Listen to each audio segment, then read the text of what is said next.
Le financement participatif, c'est à la mode et cela permet à des tas de projets très différents de se financer. Même les zoos s'y mettent.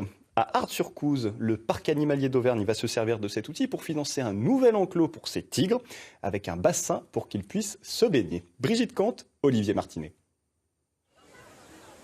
Chaleur, somnolence, le tapir n'est pas le seul à faire la sieste.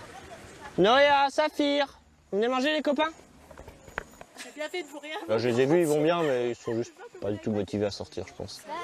Sous la canicule, difficile d'apercevoir Noéa et Saphir, les tigres de Sibérie du parc d'Art-sur-Couze. Ce couple de grands félins va bénéficier d'ici quelques mois d'un enclos 3 fois plus grand et surtout d'un bassin, car les tigres sont d'excellents nageurs.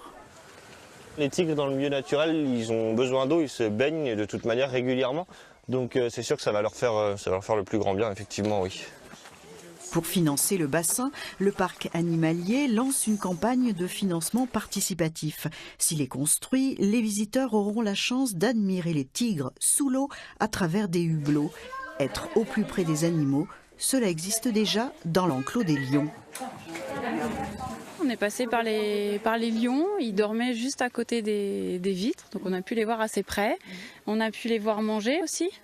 On était à l'animation pour le repas des lions. Là, on arrive tout juste aux tigres. C'est vrai que c'est très tentant de pouvoir les voir se baigner, ou si j'ai bien compris, c'est pour se baigner, c'est vrai que c'est très tentant.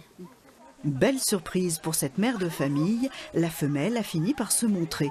Cette apparition de quelques instants excitants encourage à soutenir ce projet de nouvel enclos avec de simples pièces de monnaie ou sur Internet. Une aide qui peut contribuer à sauver des espèces en voie de disparition. Aujourd'hui, on a 65 espèces et plus de la moitié font partie de programmes de reproduction européens.